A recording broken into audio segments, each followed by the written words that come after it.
Your goal is not in her. 여러분 안녕하세요.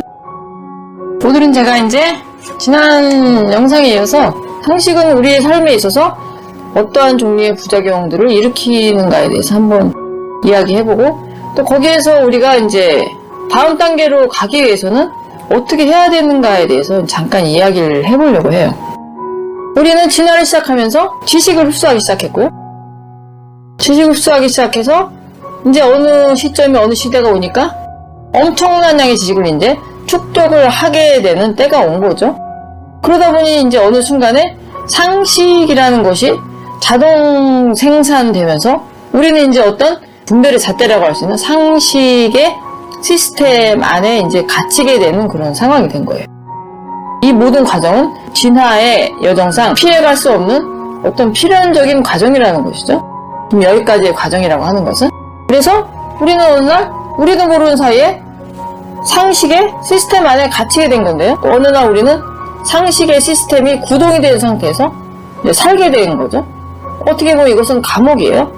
왜냐하면 우리가 이거를 스스로 혼자서 밖으로 나갈 수가 없어요. 우리가 이 감옥을 스스로 해체를 하고 나갈 수가 없다는 얘기예요. 그럼 이건 지금 어떻게 보면 굉장히 정신적인 감옥이죠, 일종의. 상식의 그 시스템이 구동이 되는 상태에서 살고 있는 삶이라고 하는 게, 예를 들어서 문제가 일어나지 않고 그냥 우리는 이 안에서 너무 잘 살고 있다. 그럴 것 같으면 우리는 걱정할 것이 없겠죠. 그냥 계속 이렇게 살면 되니까.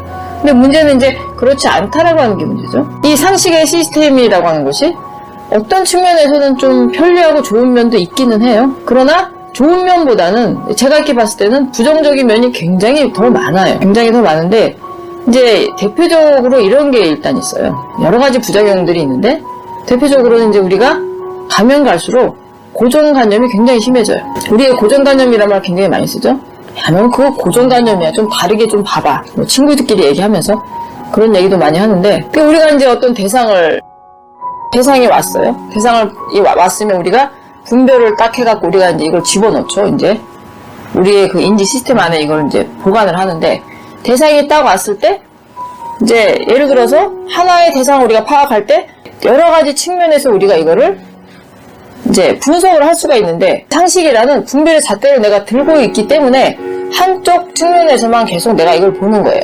이쪽 측면으로 볼 생각을 아예 하지를 못해요.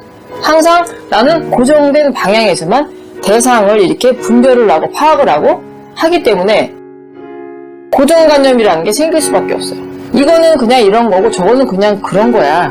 거기에 무슨 다른 생각이 들어갈 이유가 전혀 없어. 라고 딱 생각을 해버리는 거죠. 하나의 대상에는 여러 가지 측면이 있고, 누가 봤을 때는 이런 측면도 있고 제가 봤을 때 이런 측면도 있는 것인데, 나는 내 쪽에서 딱 본 것만 이 대상의 모든 모습이라고 생각을 하고, 그걸 딱 스캔을 딱 해서 아, 너는 이러이러한 특징이 있네. 그럼 너는 여기에 속하는 거야 라고 내 인식의 시스템 안에 그 여러 가지 카테고리가 있죠. 비슷한 것끼리 이렇게 모아놓은 카테고리가 쭉 있겠죠. 내 인지의 시스템 안에는. 그래서 여기다가 대충 그렇게만 대충 딱 파악을 해서 이름표를 딱 붙여놓고 아, 너는 이런 거야 라고 딱 내가 규정을 시켜놓고, 그렇게 해갖고 내가 비슷한 카테고리가 있는 그쪽에다 딱 던져서 보관하고서 그리고 나서는 끝이에요. 그걸 또 어느 날 다시 꺼내서 아, 이게 내가 그때는 내가 이렇게 이거를 분석을 하고 생각을 했는데 어쩌면 다른 측면이 좀 있을 수도 있어 라고 이거를 다시금 꺼내갖고 다시 재정의를 하고 다시 분석을 하고 이런 일을 우리가 하지를 않아요. 그냥 딱 해서 정리해서 넣어버리면 그걸로 큰 변동이 일어나지 않은 한에는 우리는 그걸 다시 쳐다보질 않아요. 그럼 다 정리를 싹 해놓은 거예요. 이를테면 이제 정말 오늘 다르고 내일 다르고 계속 변하는 어떤 대상을 우리가 딱 박제를 해가지고 아, 얘는 요러저러 한 거야 라고 정의 내려버리고 정리하고 그걸로 끝난다는 거죠. 그러다 보니까는 어떤 사물을 우리가 보는 데 있어서 고정관념이 심해질 수밖에 없어요. 고정관념이. 그러니까 사고의 유연성이 떨어질 수밖에 없다는 거죠. 그러다 보면 어때요? 창의성도 점점 죽겠죠? 창의성이라고 하는 것은 어떤 사물을 봤을 때 정말 생각지도 않은 측면에서 우리가 바라보고 그거를 새로운 분석을 해내고 뭐 이런 게 창의성인데, 한쪽 앵글로만 대상을 이걸 보고서 분별을 하기 때문에 창의성이라는 게 일어나기가 참 힘든 환경이 되는 거죠.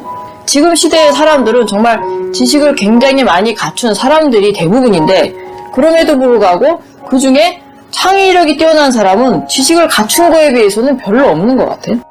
아주 그 독특한 부류의 그런 사람, 아주 소수의 그룹을 제외하면은 창의성이, 평균적으로 보면 창의성이 굉장히 떨어져 있어요.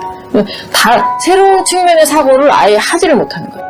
모든 대상을 어느 하나의 프레임을 딱 짜놓고 그걸만 가지고 이렇게 분별을 하기 때문에 그거는 그렇게 될 수밖에 없을 것 같아요, 제가 볼 때.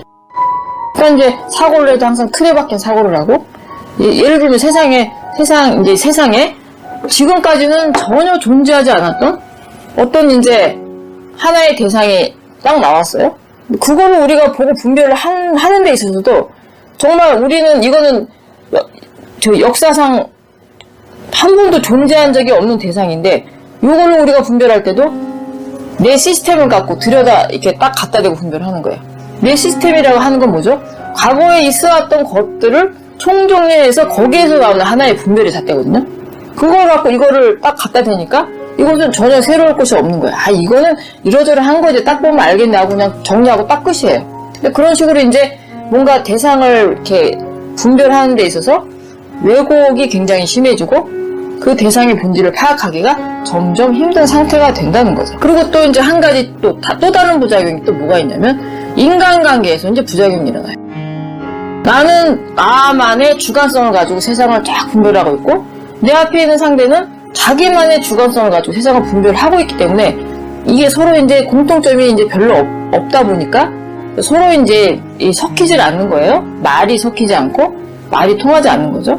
그러다 보니까 뭐 우연히 누구를 만나서 얘기를 할 때도 서로 이제 나는 이게 맞다고 들고 있는데 쟤는 저게 맞다고 들고서 이게 옳다고 막 주장을 하니까 내가 볼 때는 상대를 이해를 못 하는 거예요.